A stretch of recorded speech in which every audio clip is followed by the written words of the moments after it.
Hello everyone, welcome to the एक्जिया IAS academy. तो चलिए देखते हैं कौन से न्यूज़ आर्टिकल है जो एग्ज़ाम पॉइंट ऑफ व्यू से रेलेवेंट है। तो इसका जो भी पीडीएफ होगा वो हमारे टेलीग्राम चैनल पे अवेलेबल होगा, तो आप वहाँ से डाउनलोड करके इसको पढ़ लीजिएगा।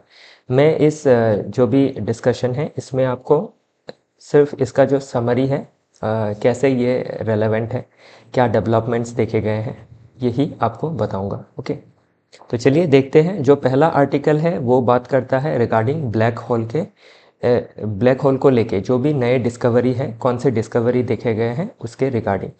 तो ब्लैक होल क्या होता है उसके बारे में हमने जो भी ब्लैक होल का डेफिनेशन है वो इसमें बता दिया है।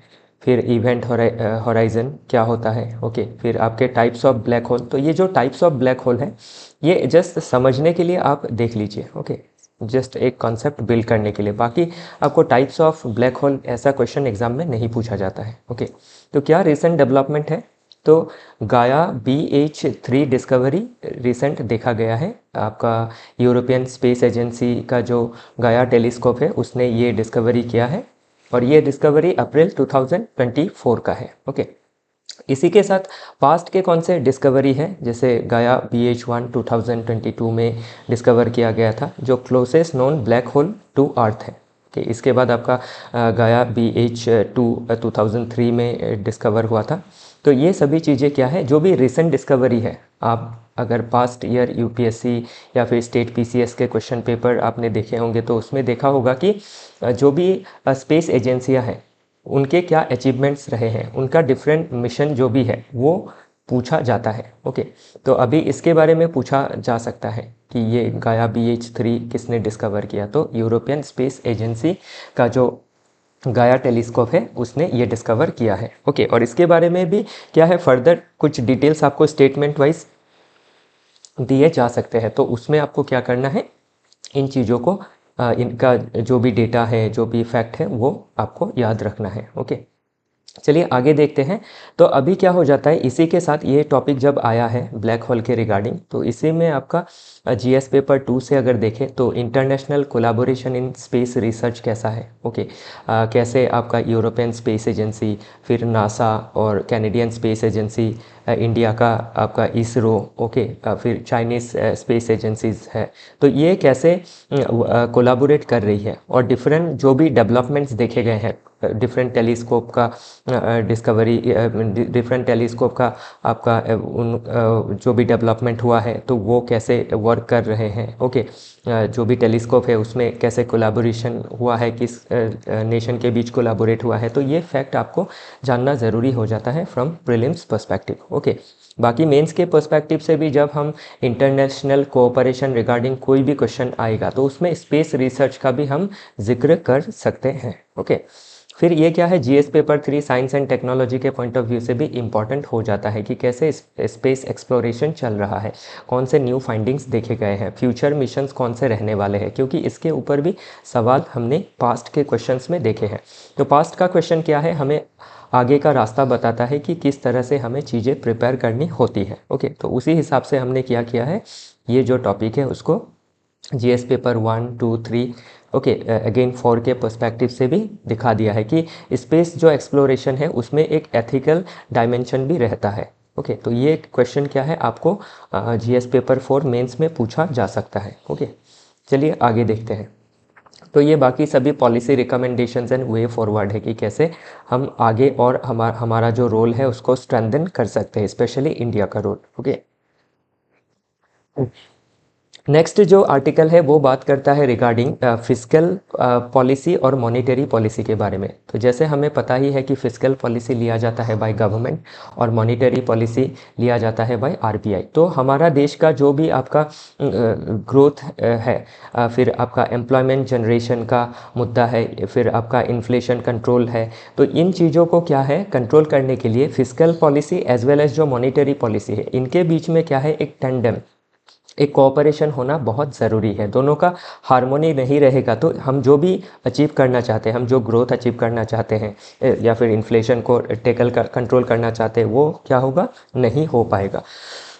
तो ये आर्टिकल उसी रिगार्डिंग बात करता है, ओके। तो बाकी जो भी इसके की डेटा है वो इसमें मेंशन किया गया है। ओके, और कैसे आपका फिस्कल पॉलिसी और मॉनेटरी पॉलिसी का जब को आपका टेंडेम रहेगा, ओके, हार्मोनी रहेगा, तो कैसे हम एक स्टेबल ग्रोथ इंश्योर कर सकते हैं और इन्फ्लेशन को कंट्रोल कर सकते हैं, उसी रिगार्डिंग ये आर्टिकल बात करता है। ओके, और फिस्कल पॉलिसीज़ में कौन कौन से चैलेंजेस हैं वो चीज़ें हमें देखनी ज़रूरी हो जाती है, क्योंकि फिस्कल पॉलिसी से ही हम क्या कर सकते हैं, हमारा जो स्ट्रक्चरल प्रॉब्लम है इकोनॉमी का उसको हम टैकल कर सकते हैं थ्रू बजटरी एलोकेशन। तो इस फिस्कल पॉलिसी इसीलिए अच्छा होना ज़रूरी है ताकि हम क्या कर सकें, आपका जो भी सप्लाई साइड में जो प्रॉब्लम रहता है जिसके वजह से आपका क्या होता है, इन्फ्लेशन बढ़ जाता है। तो अभी जैसे कम्युनिकेशन अगर ख़राब है, ओके, डिज़ास्टर के वजह से आपका पकड़ लीजिए कि फ्लड हो गया, ओके, डिज़ास्टर रिलेटेड इश्यूज़ में फ्लड हो गया, तो कोई जगह में आपका क्या है, ऑनियन का या फिर पोटैटो का या फिर राइस का वेट का प्रोडक्शन घट गया है, ओके, या फिर जो क्रॉप्स है बर्बाद हो गई है, तो उसके लिए भी प्राइस क्या होगा, हाइक होगा। तो उसमें क्या है, मॉनेटरी पॉलिसी ऐसे जो स्ट्रक्चरल इश्यूज़ है उसको टैकल नहीं कर सकती है। ओके, तो इसलिए क्या है, मॉनेटरी पॉलिसी को अगर उसका मॉनेटरी पॉलिसी का जो भी एम्स एंड ऑब्जेक्टिव है उसको अचीव करना है तो क्या है, फिस्कल पॉलिसी भी अच्छा होना पड़ेगा। ओके, तो इसके साथ बहुत सारी बातें जुड़ी हुई है, ये तो मैंने जस्ट आपको एक दो हिंट दिया है, तो बाकी जो भी चीज़ें इसमें हैं आप वो देख सकते हैं। ओके, चलिए आगे देखते हैं। नेक्स्ट टॉपिक बात करता है रिगार्डिंग इकोनॉमिक सर्वे। ओके, तो इकोनॉमिक सर्वे में कौन सी आपकी लैगिंग्स रह गई है, कौन से लेक्यूनास रह गए हैं इनके रिपोर्ट में, उसी रिगार्डिंग ये आर्टिकल बात करता है। तो अभी इसमें जो भी इकोनॉमिक सर्वे देखा गया, इसमें आपका क्लाइमेट क्राइसिस है उसको अच्छी तरह से एड्रेस नहीं किया गया है। तो उसी रिगार्डिंग ये आर्टिकल बात करता है कि जो क्लाइमेट हमारा क्राइसिस है तो उसको कैसे मिटिगेट किया जाए, उसके बारे में जो सजेशंस है वो बहुत ही मिनिमल है इकोनॉमिक सर्वे में। ओके, तो उसी रिगार्डिंग ये आर्टिकल बात करता है, और फर्दर हमने क्या किया है, इसमें हमारा जो भी क्लाइमेट क्राइसिस है उसको मिटिगेट कैसे किया जा सकता है, बाकी जो भी स्टेप्स लिए गए हैं वो सभी चीज़ें इसमें मेंशन की गई हैं। ओके, तो ये देख सकते हैं आप पॉलिसी रिकमेंडेशंस में India's commitment to Paris agreement, COP28 goals, okay, public private partnership in green energy, तो ये सभी चीज़ें हम कर सकते हैं ताकि हम जो भी क्लाइमेट क्राइसिस हो रहा है आज के समय पे उसको टैकल कर सके। ओके, तो उसी रिगार्डिंग ये आर्टिकल बात करता है। चलिए आगे देखते हैं। जो नेक्स्ट टॉपिक है वो बात करता है रिगार्डिंग एआई टूल।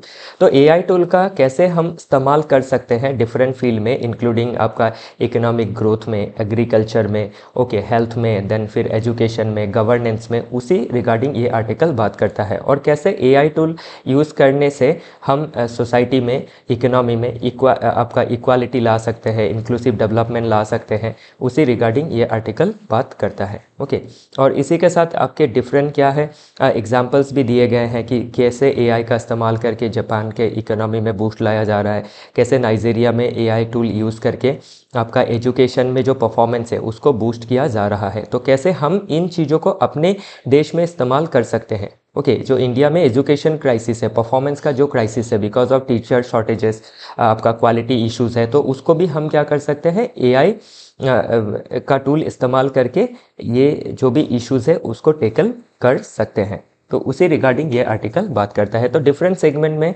या फिर डिफरेंट फील्ड में एआई का इस्तेमाल और उसका पॉसिबल बेनिफिट इसमें दिखाया गया है। ओके, तो ये जो एआई का आर्टिकल है ये पॉजिटिवली बात कर रहा है कि डिफरेंट सेक्टर में हमें क्या होगी, मदद मिलेगी। इवन ये जुडिशरी को भी समेट रहा है। ओके, और चैलेंजेस भी इसमें दिखाए गए हैं। तो ये रटी रटाई बातें ही है कि डेटा प्रिवेसी कंसर्न हमारा रहेगा।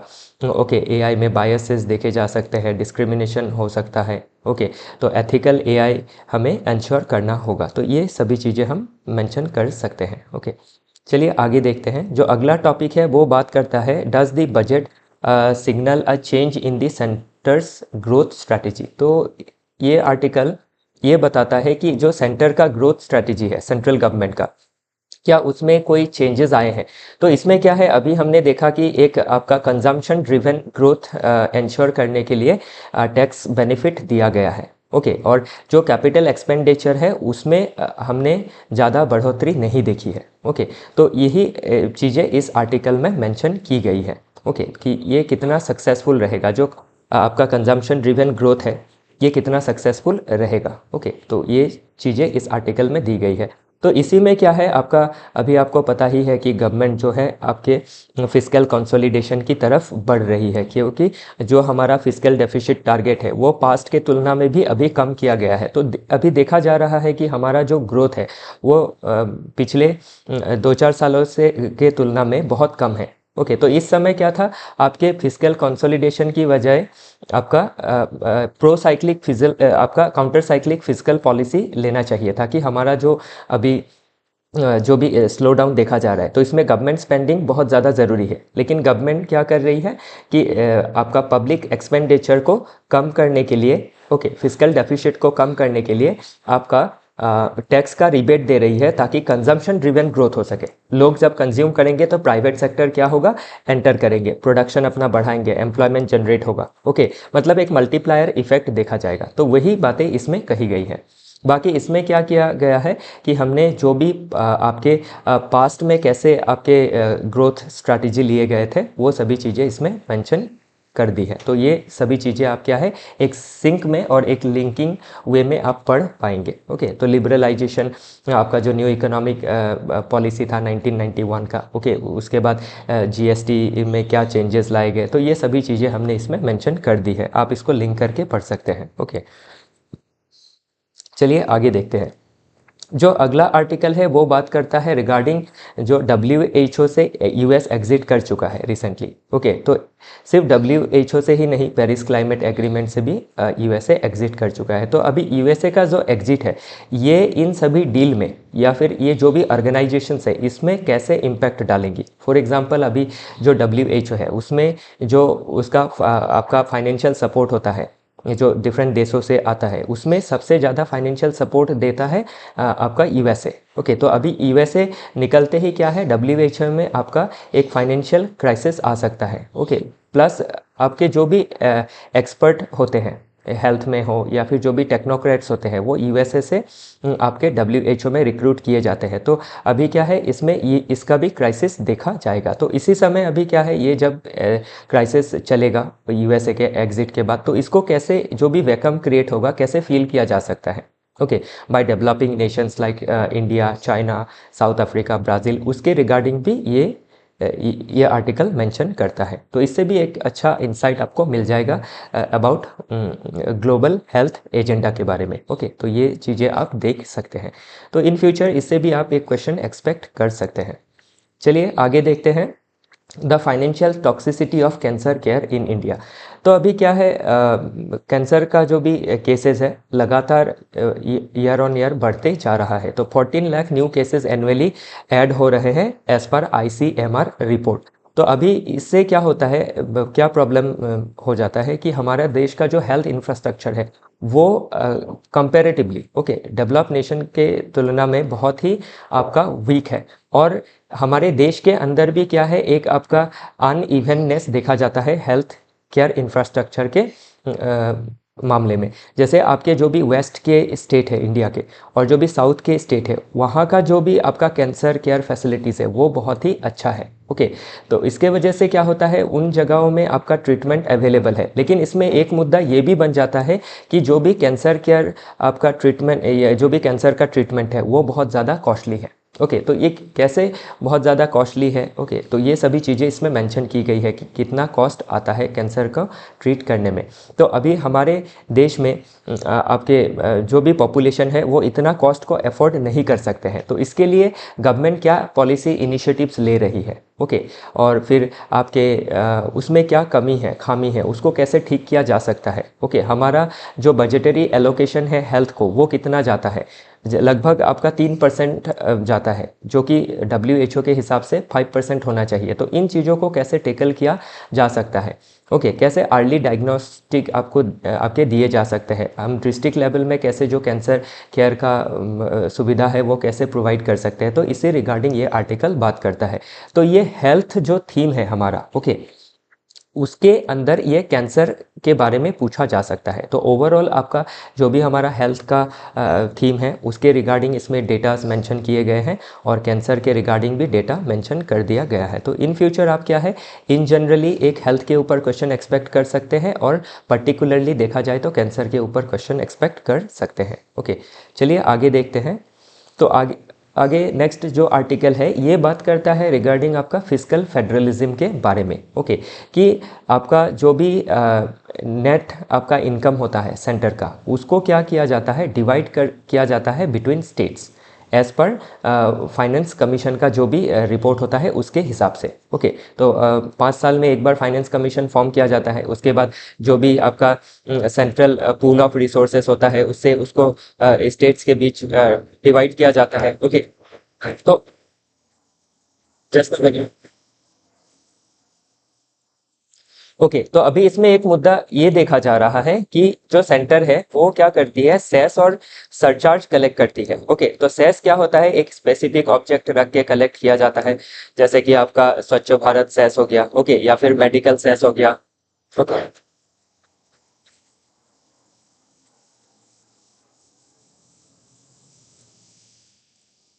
और जो सरचार्ज है वो सेंटर अपना जो भी एक्सपेंसेस है उसको मीट करने के लिए सरचार्ज आपका लगाती है। ओके, इनकम टैक्स के ऊपर, कॉर्पोरेट टैक्स टैक्स के ऊपर। तो अभी क्या है ये जो सेस और सरचार्ज है ये सेंटर के पास रहता है और ये फाइनेंस कमीशन क्या करता है इसके ऊपर रिकमेंडेशन नहीं देता है। तो ये सेंटर के ऊपर डिपेंड करता है कि सेस और सरचार्ज को।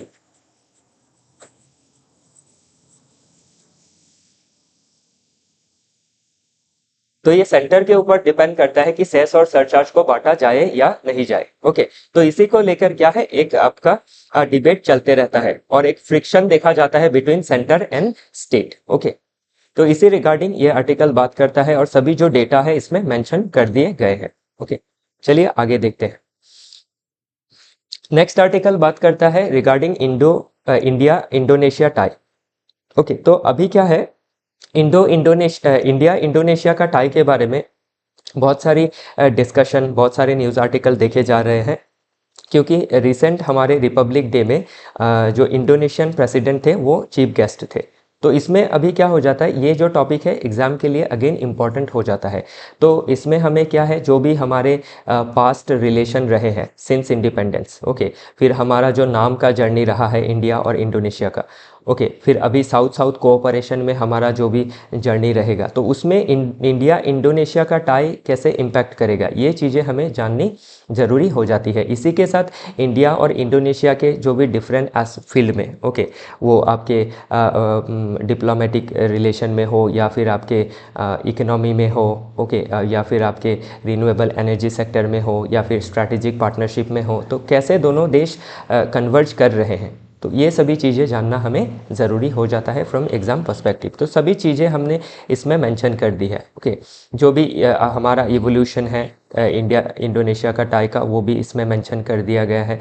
ओके, आफ्टर इंडिपेंडेंस फिर आपका नेक्स्ट जो भी हमारा आपका इंडिया और इंडोनेशिया का जो भी आपका इन्वेस्टमेंट फिगर है। ओके, जो भी डेटाज हैं सभी मेंशन कर दिए हैं और कौन से बायलैटरल ट्रीटीज़ है, पार्टनरशिप है, वो भी इसमें मेंशन कर दिया गया है। तो ये क्या है आप इन फ्यूचर प्री मेंस में जो भी क्वेश्चन बनेंगे उसको अच्छी तरह से टेकल कर पाएंगे। ओके, और ये जो पीडीएफ है टेलीग्राम ग्रुप में अवेलेबल होगा, आप वहाँ से कलेक्ट कर लीजिएगा। चलिए आगे बढ़ते हैं। तो नेक्स्ट जो आर्टिकल है ये रिगार्डिंग फॉरेनर्स है। जो भी फॉरेनर्स डिटेक्ट किए गए हैं स्पेशली आसाम में, जो आपके देखे गए हैं कि पोस्ट इंडिपेंडेंस बहुत सारे माइग्रेंट ओके स्पेशली 1971 जब बांग्लादेश का लिबरेशन वार चल रहा था तभी क्या किए थे बहुत सारे माइग्रेंट स्पेशली नॉर्थ ईस्ट के स्टेट में एंटर किए थे। तो इसमें अभी आसाम में जो भी आपके ये फॉरेनर्स डिटेक्ट हुए हैं तो उनको डिटेंशन कैंप में रखा गया है। तो अभी सुप्रीम कोर्ट में ये मामला चल रहा है कि सुप्रीम कोर्ट ने आपका गवर्नमेंट को नोटिस जारी किया है कि जो भी लोग डिटेन्ड है उनको जल्द से जल्द डिपोर्ट किया जाए। ओके, और ये डिपोर्ट क्यों किया जाए क्योंकि एक तो उनका जो right to life and liberty है वो उनका वायलेट हो रहा है, और सेकेंडली हमारा जो आपका उनको मैनेज करने के लिए जो भी एक्सपेंसेस है ओके, वो ज़्यादा खर्च हो रहा है, तो उसको रोकने के लिए क्या है, उसी चीज को ठीक करने के लिए एससी ने अर्थात सुप्रीम कोर्ट ने गवर्नमेंट को डायरेक्शन दिया है। और इसी के साथ क्या है, और एक आर्टिकल आया है, तो ये रिगार्डिंग जो बॉर्डर फेंसिंग इशू है बिटवीन इंडिया एंड बांग्लादेश, उसके बारे में आया है। तो ये सारी इसमें डेटास मेंशन कर दिए गए हैं कि हमारा कितना बॉर्डर लेंथ है और कितना अभी तक फेंसिंग हो चुका है। ओके, लगभग आपका 3200 किलोमीटर फेंसिंग हो चुका है, लेकिन 800 किलोमीटर अभी भी अनफेंस्ड है। तो हमारा सिक्योरिटी इंश्योर करने के लिए इसको फेंच करना बहुत ज़रूरी है। ओके, तो इसमें कौन कौन सी दिक्कतें हैं, चैलेंजेस हैं, तो ये भी मेंशन किया गया है इसमें, और कैसे हम वे अहेड इसका देख सकते हैं वो भी इसमें मेंशन किया गया है। चलिए आगे देखते हैं। जो नेक्स्ट आर्टिकल है वो बात करता है रिगार्डिंग, अगेन ये एक फेडरलिज्म का इशू है कि जो आपका फ्रिक्शन देखा जाता है between centre and state, specially governor को लेके। तो ऐसे तो बहुत सारी आपके बहुत सारे एस्पेक्ट को लेके इशू है। ओके, जैसे अभी हम आपका फिजिकल फेडरलिज्म को लेके जो एक इशू है, ओके, कि फाइनेंसेस को कैसे बांटना है। और सेकेंडली आपका जो इमरजेंसी प्रोविज़न है आर्टिकल 356, उसको लेके भी एक कन्फ्लिक्ट देखा जाता है। लेकिन अभी रिसेंटली जो कन्फ्लिक्ट चल रहा है वो रिगार्डिंग जो गवर्नर का रोल है स्टेट गवर्नमेंट में, उसको लेके है। और इसमें सुप्रीम कोर्ट का क्या से होगा, ये अभी केस जो है सुप्रीम कोर्ट में चल रहा है। तो इसके रिगार्डिंग क्या उनका जजमेंट होगा, ये आने वाले समय में हमारे एग्ज़ाम के लिए ज़रूरी होगा। और इसी के साथ इससे आप एक इंसाइट ये ले सकते हैं कि ये जो आर्टिकल है ये इन फ्यूचर में पूछा जा सकता है एग्जाम में। ओके, क्योंकि सेंटर स्टेट रिलेशन, फेडरलिज्म, ये यूपीएससी हो या फिर अदर स्टेट पीसीएस हो, सभी के फेवरेट टॉपिक है, उसमें पूछा ही जाता है। तो इसीलिए जो भी आपके अभी के जो भी डेवलपमेंट्स हैं वो आपको ट्रैक करना बहुत ज़रूरी है, ताकि आप इसको सब्सटेंशिएट कर सके। तो ये देखना होगा कि इन फ्यूचर में क्या जजमेंट आता है। और इसी के साथ हमारे कॉन्स्टिट्यूशन में जो भी प्रोविज़न है वो भी हमें देखने ज़रूरी हो जाते हैं। अभी आप देखिए कॉन्स्टिट्यूशन में इतने सारे आर्टिकल है, तो उसको याद कैसे करें, या फिर एग्ज़ाम के लिए कौन सा इंपॉर्टेंट होगा। तो स्पेशली क्या होता है, आपका एग्ज़ाम के जो प्रीवियस ईयर होते हैं उसमें जो भी चीज़ें आपके न्यूज़पेपर में रहती है, तो वो चीज़ें क्या है ज़्यादातर पूछी जाती है। तो इसमें अभी गवर्नर का जो रोल है वो बहुत डिबेटेबल होके रखा है। तो अभी क्या है, आर्टिकल 200 के बारे में पूछा जा सकता है। ओके, तो ये चीज़ें हमें ऐसे स्मार्टली पढ़नी होती है। तो इससे क्या है, अभी आप अपने से आर्टिकल 200 और इसके प्रोविज़न देख लीजिएगा। ओके, चलिए आगे देखते हैं, बाकी इसमें मेंशन किया हुआ है। आगे देखते हैं, जो नेक्स्ट आर्टिकल है वो बात करता है रिगार्डिंग आपके US send back 200 Indians on military plane. Okay, तो इसमें अभी जो यूएस का इमिग्रेशन पॉलिसी है, okay, strict immigration policy USA अपना रहा है। उसके बाद जो टैरिफ लगा रहा है कनाडा, मैक्सिको, चाइना के ऊपर, तो उसी रिगार्डिंग ये आर्टिकल बात करता है। तो ओवरऑल इसमें जो भी ट्रम्प साहब के जो भी आपके बोल्ड डिसीजंस है, जो भी एग्जीक्यूटिव ऑर्डर्स है, उसी रिगार्डिंग ये आर्टिकल बात करता है। तो इसमें मोटा मोटा अभी देखिए, जैसे US send back 200 Indians on military plane, तो इसमें क्या है, इमिग्रेशन को लेके एक आपको मुद्दा आया है। तो आपको इमिग्रेशन ओवरऑल देखना है। फिर सिटीजनशिप को, बर्थ राइट सिटीजनशिप को लेके भी एक मुद्दा कुछ दिन पहले हमने देखा था। तो उसमें भी मैंने बताया था कि क्या हमारे इंडिया में कौन कौन से प्रोविज़न है सिटीजनशिप को लेके, कॉन्स्टिट्यूशन क्या कहता है, फिर यूएसए में यूएसए का कॉन्स्टिट्यूशन सिटीजनशिप को लेके क्या कहता है। तो ये चीज़ें क्या है, एक कंपैरेटिव एनालिसिस आपको इन फ्यूचर पूछी जा सकती है। और अभी जो भी आपका ट्रेड वार चल रहा है, डी ग्लोबलाइजेशन हो रहा है, प्रोटेक्शनिस्ट मेजर्स देखे जा रहे हैं, तो ये सभी चीज़ें क्या है, आपको इन फ्यूचर एग्जाम में पूछी जा सकती है। तो इसमें सभी चीज़ें बहुत ही अच्छी तरह से हाईलाइट कर दी गई है। ओके, तो ये लगातार क्या है, डेवलपमेंट देखे जा रहे हैं। ओके, तो ये इन डेवलपमेंट को आपको क्या करते रहना है, ट्रैक करते रहना है। तो आप न्यूज़पेपर खुद से जब हमेशा पढ़ते रहेंगे, ओके, या फिर हमारा जो भी हम पीडीएफ बनाते हैं, इसमें बहुत हॉलिस्टिकली कवर किया जाता है। तो इससे भी आप क्या है देख सकते हैं, हम कोई भी न्यूज़ आर्टिकल नहीं छोड़ते हैं। अगर कल एक आर्टिकल आया यूएस के पॉलिसी रिगार्डिंग, तो उसका फर्दर आज अगर कुछ आया तो हम हमेशा ही उसको इसमें कवर कर रहे हैं। क्यों? ताकि आपका जो प्रिपरेशन है उसमें कोई लैग नहीं रहना चाहिए। ओके, कोई भी चीज़ें नहीं छूटनी चाहिए। तो उसी रिगार्डिंग क्या है, ये सभी चीज़ें इंपॉर्टेंट हो जाती है। तो ये सभी चीज़ें पास्ट में भी डिस्कशन की गई है डिटेल में, तो अभी आप इसको फर्दर वैल्यू ऐड कर लीजिएगा। ओके, तो आपका प्रिपरेशन क्या है, ईजी हो जाएगा। तो नेक्स्ट आर्टिकल जो बात करता है ये आपका जो OECD का आइडिया है ग्लोबल मिनिमम टैक्स, उसके रिगार्डिंग ये आर्टिकल बात करता है। तो अभी यूएस ने क्या किया है, ये जो ग्लोबल मिनिमम टैक्स जो रजीम है या फिर जो भी डिस्कशन चल रहा है, इससे भी अपने आप को पुल आउट कर लिया है। ओके, तो इससे अभी क्या है, आपका जो भी ग्लोबल ट्रेड है और जो भी टैक्सेशन रिलेटेड नॉर्म्स है, वो सभी चीज़ें हमारे एग्ज़ाम पर्सपेक्टिव से क्या है, इम्पॉर्टेंट हो जाती है। और फिर आपको इसमें इंडिया का जो एस्पेक्ट है वो भी देखना ज़रूरी हो जाता है for prelims and mains. Okay, चलिए आगे देखते हैं। तो जो अगला आर्टिकल बात करता है वो है about budget with a governance focus. तो कैसे बजट से हम मतलब गवर्नेंस में फोकस कर सकते हैं। ओके, स्पेशली हम कैसे पॉलिसीज़ ले सकते हैं जिससे क्या होगा, हमारा वुमेन एम्पावरमेंट होगा, फिर हमारे जो भी MSMEs है वो एम्पावर होंगे, हमारा एग्रीकल्चर सेक्टर को हम कैसे बूस्ट कर सकते हैं। तो ये सब चीज़ें क्या है, हम पॉलिसी और गवर्नेंस फोकस के जरिए ठीक कर सकते हैं। ओके, तो सभी चीजें इसमें मेंशन की गई है। ओके, चलिए आगे देखते हैं। तो अगला जो आर्टिकल है वो बात करता है रिगार्डिंग आपका न्यूक्लियर पावर। ओके, तो कैसे हम सिविल जो न्यूक्लियर पावर है सिविलियन पर्पस के लिए, जिसमें एनर्जी हम प्रोड्यूस कर सकते हैं, तो उसमें भारत का क्या गोल है। तो भारत का जो गोल है कि 100 gigawatt of nuclear energy produce करना है बाय 2047। तो अभी हम पास्ट के जो भी डिस्कशन है, कल भी डिस्कस किया था स्मॉल मॉड्यूलर रिएक्टर के बारे में, कि भारत चाह रहा है कि स्मॉल मॉड्यूलर रिएक्टर को डेवलप किया जाए ताकि हम क्या कर सके, 100 गीगावाट का जो हमारा पावर जनरेशन है वो हम पा सके न्यूक्लियर से। लेकिन इसमें क्या है, आपके कुछ अड़चने, कुछ दिक्कतें दिखाई दे रही है। जैसे जो एटॉमिक एनर्जी एक्ट है उसमें हमें अमेंडमेंट लाने ज़रूरी है। क्यों? ताकि हम प्राइवेट जो प्लेयर्स है उनको एक रूम प्रोवाइड कर सके इन्वेस्टमेंट के लिए।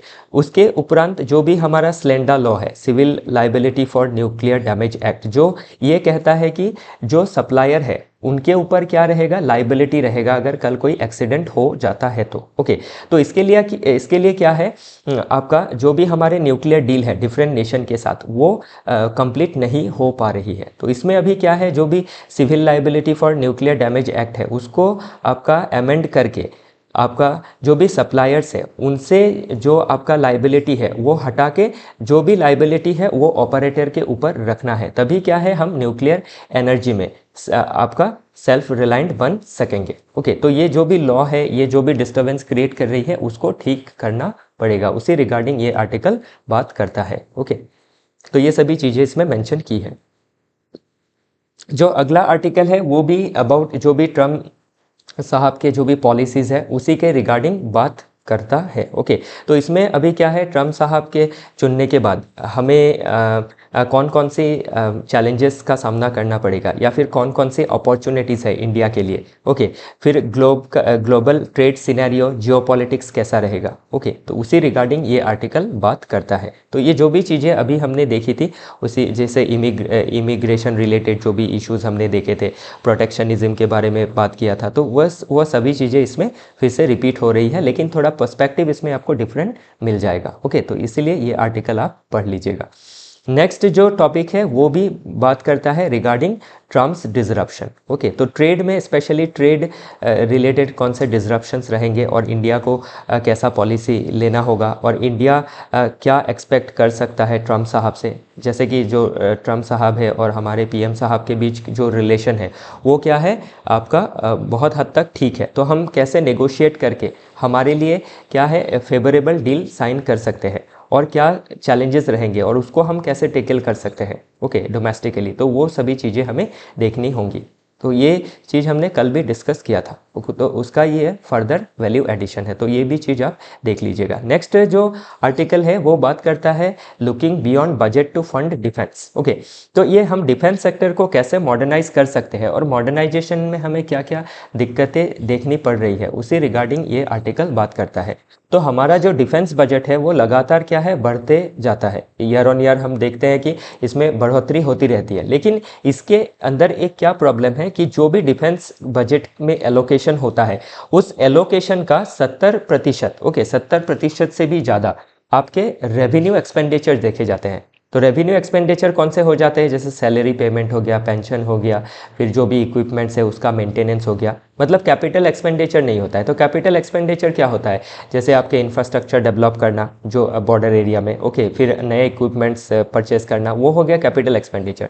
तो कैपिटल एक्सपेंडिचर के लिए क्या है, आपके लगभग 30% जो पैसा है कैपिटल एक्सपेंडिचर में जाता है, डिफेंस मॉडर्नाइजेशन में जाता है। अर्थात क्या है, हमारा जो कैपिटल आउटले है वो मॉडर्नाइजेशन के लिए कम हो जाता है।